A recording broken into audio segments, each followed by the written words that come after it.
division, and pain. So many are asking, where is the truth? Where is the solution? Let me speak directly to your hearts, because the answer is not found in weapons, politics, or power. It is found in my words, spoken long ago, and still echoing today.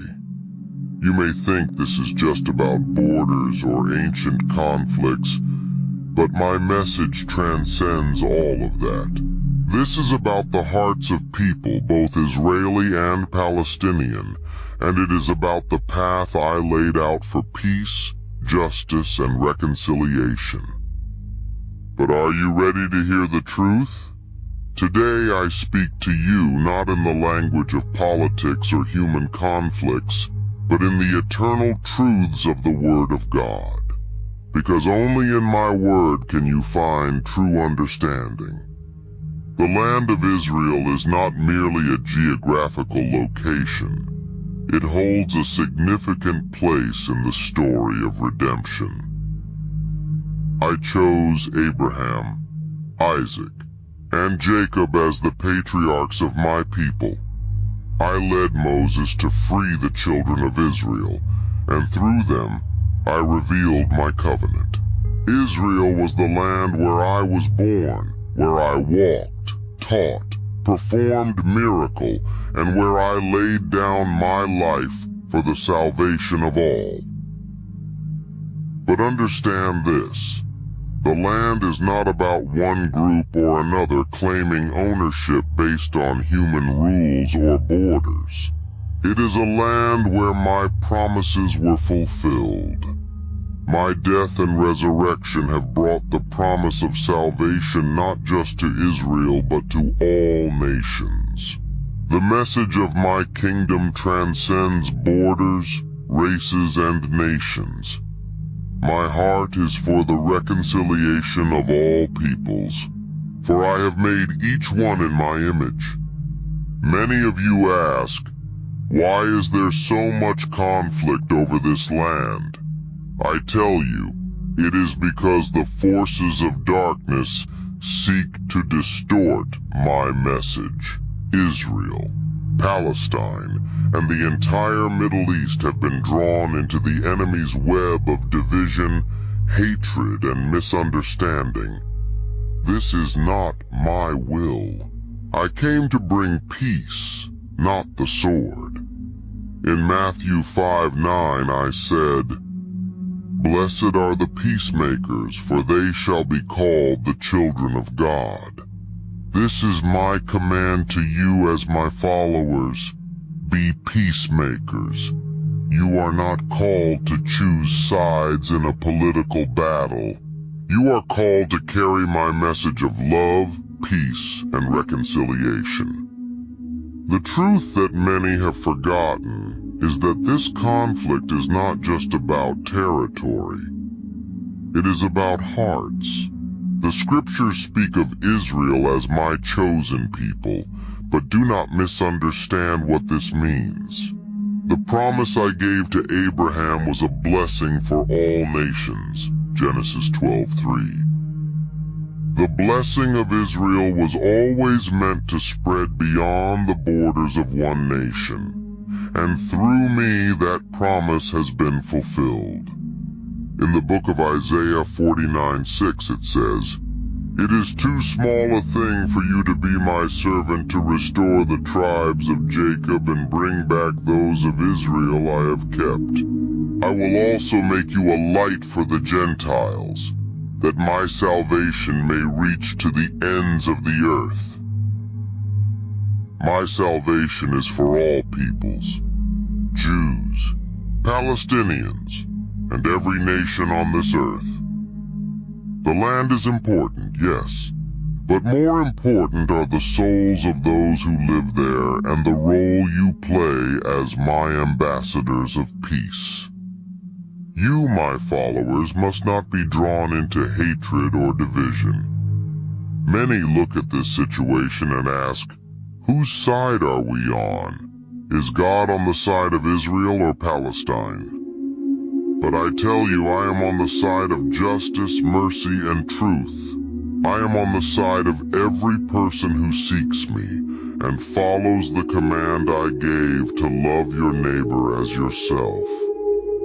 Remember when I walked this earth, I told you that the greatest commandment is to love the Lord your God with all your heart, soul, and mind.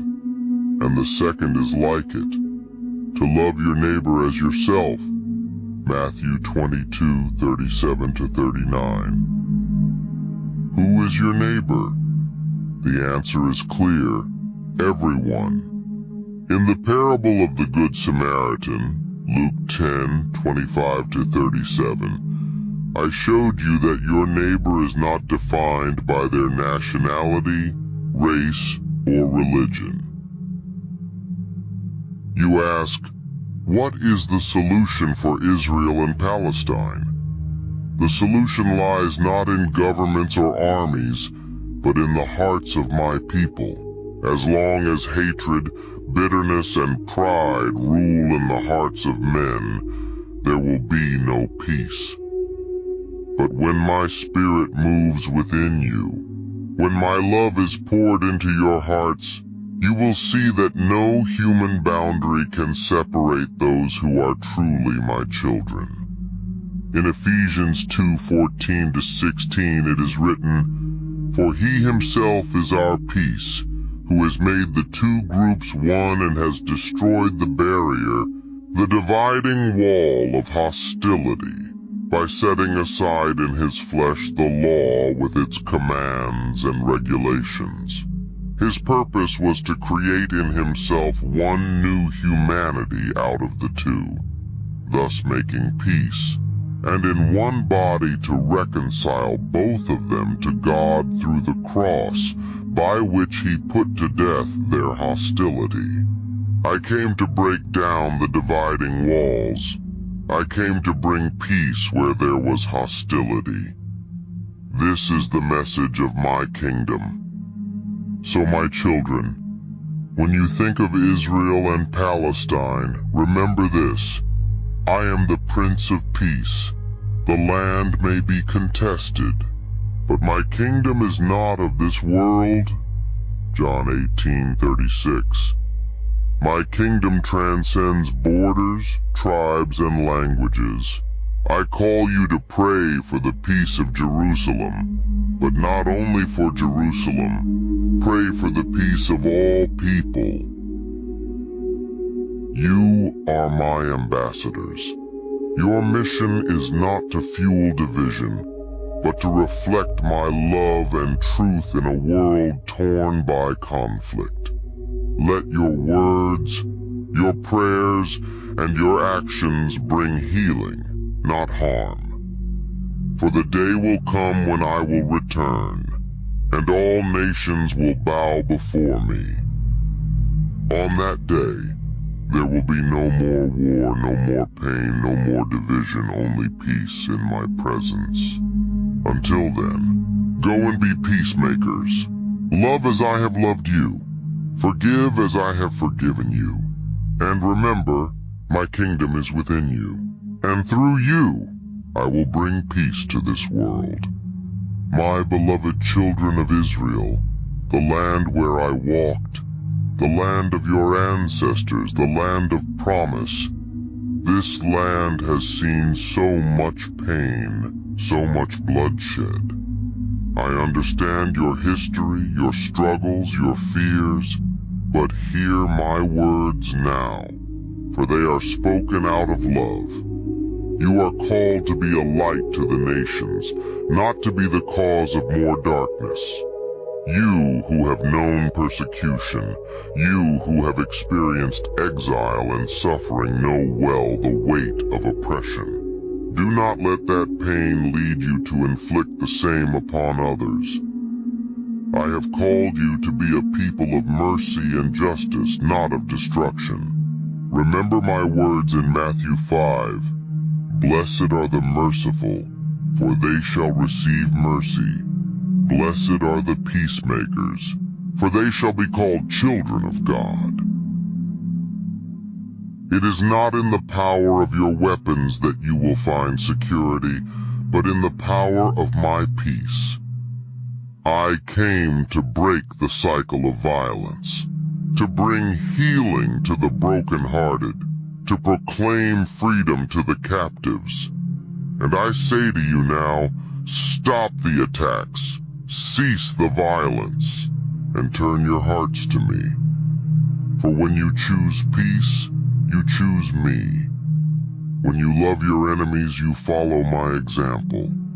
I weep for every life lost, Israeli and Palestinian alike, for each one is precious to me.